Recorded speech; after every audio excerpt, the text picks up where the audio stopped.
नमस्कार। आज देश की तमाम फटाफट खबरों में आपका स्वागत है।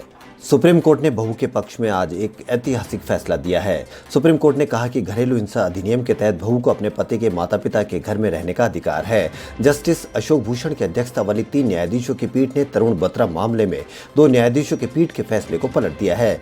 गौरतलब है कि तरुण बत्रा मामले में 2 जजों की बेंच ने कहा था कि कानून में बेटी अपने पति के माता पिता के स्वामित्व वाली संपत्ति में नहीं रह सकती है।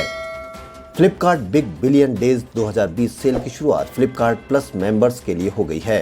प्लस मेंबर्स बाकी ग्राहकों की तुलना में 12 घंटे पहले से डील को एक्सेस कर सकते हैं। फ्लिपकार्ट की बिग बिलियन डेज सेल 6 दिन तक चलेगी। इस दौरान ग्राहक फोन, लैपटॉप, टीवी समेत कई आइटम्स पर डील्स और डिस्काउंट का लाभ ले सकते हैं। मराठी और बॉलीवुड फिल्मों की एक्ट्रेस सीमा देव अल्जाइमर्स डिजीज से जूझ रही है। उनके बेटे एक्टर अचिंक्य देव ने यह बात अपने सोशल मीडिया हैंडल के जरिए बताई है।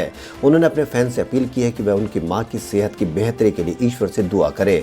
उनके इस ट्वीट को फैंस ने काफी रीट्वीट किया है और उनके कमेंट बॉक्स में उनकी मां की अच्छी सेहत के लिए दुआएं हैं। देश की दिग्गज आईटी कंपनी इन्फोसिस के तिमाही नतीजे जारी हो गए हैं। चालू वित्त वर्ष की दूसरी तिमाही में कंपनी को 20% से ज्यादा का मुनाफा हुआ है। गुरुवार को शुरुआती कारोबार के दौरान इन्फोसिस के शेयर 2% से ज्यादा मजबूत हो गए। हालांकि कुछ देर बाद मुनाफा वसूली देखने को मिली। दोपहर में इन्फोसिस का शेयर भाव करीब 3% से ज्यादा लुढ़क गया। वहीं अन्य आईटी कंपनियों के शेयर में भी गिरावट दर्ज की गई है। अपना घर या प्रॉपर्टी हर किसी का सपना होता है। इसी सपने को साकार करने के लिए बैंक सस्ती ब्याज दर पर लोन भी देते हैं।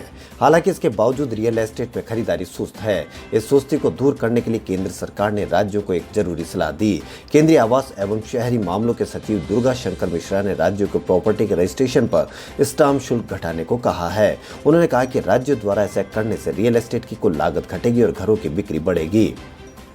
फिल्म अभिनेता से नेता बने बिहारी बाबू शत्रुघ्न सिन्हा ने अपने बेटे लव सिन्हा को सियासी पिच पर उतारने का फैसला किया है। बिहार विधानसभा चुनाव में लव सिन्हा पटना के बांकीपुर सीट से कांग्रेस उम्मीदवार के तौर पर किस्मत आजमाएंगे। बांकीपुर सीट का मुकाबला काफी दिलचस्प होता नजर आ रहा है। नॉर्थ दिल्ली के बुराड़ी इलाके में नाले निर्माण के दौरान प्रदूषण फैलाने और पर्यावरण नियमों का पालन नहीं करने को लेकर पर्यावरण मंत्री गोपाल राय ने अपनी ही सरकार के पीडब्ल्यूडी विभाग पर 20 लाख रुपए का जुर्माना लगाया है।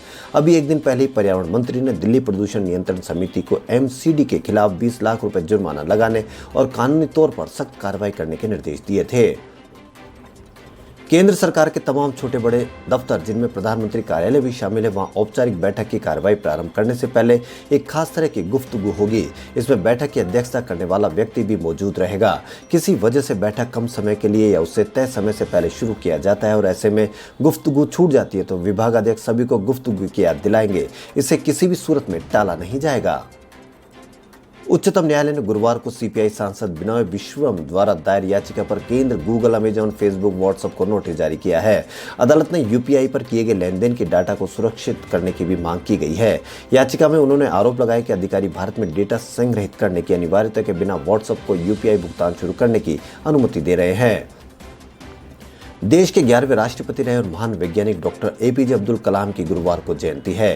रामेश्वरम में 15 अक्टूबर 1931 को उनका जन्म हुआ था। उनकी जयंती के अवसर पर देश के कई दिग्गज उन्हें सलामी कर रहे हैं। इसी बीच देश के प्रधानमंत्री नरेंद्र मोदी, गृह मंत्री अमित शाह, रक्षा मंत्री राजनाथ सिंह से लेकर अन्य कई केंद्रीय मंत्रियों ने मिसाइल मैन को याद किया। अक्षय कुमार की अपकमिंग मूवी लक्ष्मी बॉम्ब का ट्रेलर रिलीज होते ही सोशल मीडिया पर छा गया। यूट्यूब पर इसे 24 घंटे में 70 मिलियन से ज्यादा व्यूज मिले। इस मूवी में कियारा आडवाणी भी अहम भूमिका निभा रही है। फैंस के साथ कई सेलेब्स ने भी इस ट्रेलर की खूब तारीफ की है। बॉलीवुड के मिस्टर परफेक्शनिस्ट आमिर खान को भी अक्षय कुमार की फिल्म लक्ष्मी बॉम्ब का ट्रेलर खूब पसंद आया। अक्षय कुमार की तारीफ करते हुए आमिर खान ने ट्विटर पर पोस्ट किया है। दिल्ली के धौलकुआ की व्यस्त सड़क का एक खौफनाक वीडियो सामने आया। यहाँ सड़क पर वाहनों के सैलाब के बीच एक तेज रफ्तार कार के बोनट पर एक पुलिसकर्मी लटका हुआ दिखाई दे रहा है। लंबी दूरी चलने के बाद कार चालक एक जर्क देकर पुलिसकर्मी को सड़क के बीचों बीच पटक देता है। गनीमत यह रही कि पुलिसकर्मी की जान बच गई। ब्रॉडकास्ट ऑडियंस रिसर्च काउंसिल यानी बार्क ने टेलीविजन रेटिंग पॉइंट पर अस्थायी रोक लगा दी है। यह रोक अगले 8 से 12 हफ्ते के लिए हो सकती है। काउंसलिंग की तकनीकी कमेटी टीआरपी जारी करने की पूरी प्रोसेस का रिव्यू करेगी और वैलिडेशन के बाद ही दोबारा इसे शुरू किया जाएगा। दरअसल पिछले गुरुवार को मुंबई पुलिस ने दावा किया था कि रिपब्लिक जैसे कुछ चैनल पैसे देकर टीआरपी बढ़ाते हैं। देश में बुधवार को 14,504 एक्टिव केस कम हो गए। बीते 27 दिन में इसमें 2 लाख की कमी आई है। 17 सितंबर को 10.17 लाख के पीक पर थे और 14 अक्टूबर को 8,12,000 हो गए। बीते 3 हफ्ते में नए केस में भी करीब 3% की कमी आई है। 17 से 23 सितंबर के बीच ये दर 8.82% थी, जो 8 से 14 अक्टूबर के बीच घटकर 6.05% हो गई है। केंद्र सरकार ने कहा कि कोरोना वायरस का संक्रमण बढ़ने की रफ्तार धीमी पड़ी है। देश में मामले दोगुने होने के समय में भी सुधार हुआ है। मध्य अगस्त में जहां 25.5 दिन में केस दोगुने हो रहे थे, वहीं अब यह आंकड़ा करीब 73 दिन हो गया है। स्वास्थ्य मंत्रालय ने गुरुवार को ये जानकारी दी है। खबरों फिलहाल इतना ही। यदि आपको हमारा चैनल पसंद आए तो लाइक, सब्सक्राइब और शेयर अवश्य करें। धन्यवाद।